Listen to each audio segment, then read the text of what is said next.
అతడికి కావాల్సింది ఎలాంటి బాధ్యతలు బరువులు లేని, అతడు కావాలనుకున్నప్పుడు మాత్రమే అందుబాటులో ఉండే బంధం. ఒక్కోసారి నాకు అనిపించేది, చాలామంది పురుషులకి స్త్రీలు మిఠాయిల్లాంటి వాళ్ళేమో. వాళ్ళకి హుషారుగా, సరదాగా, ఉత్సాహంగా ఉన్నప్పుడో, లేక నీరసంగా చికాకుగా ఉన్నప్పుడో తక్షణం శక్తినిచ్చే పదార్థాలుగా వాళ్ళని చూస్తారేమో. అతడు కోరుకున్నప్పుడల్లా అందుబాటులో ఉండే ఆలోచన, హృదయం లేని ఒక పదార్థాన్నా నేను. అతడికెందుకో హఠాత్తుగా అతడు సర్వనామంలా అనిపించింది.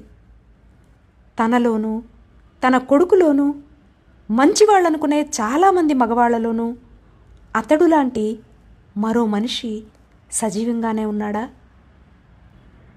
అతడెవరు? ఎలా ఉంటాడు? ఎవరెవరిలో అతడు దాగున్నాడు? అనాదిగా మారుతూ వస్తున్న ప్రతి సమాజంలోనూ మరల స్త్రీ సాంగత్యం కోసం, బాధ్యత లేని ప్రేమల కోసం, తన అధికారం, ఆనందం కోసం వెంపర్లాడే అతడే ఉండి ఉంటాడా? అసలు అతడిని తయారు చేస్తుందెవరు?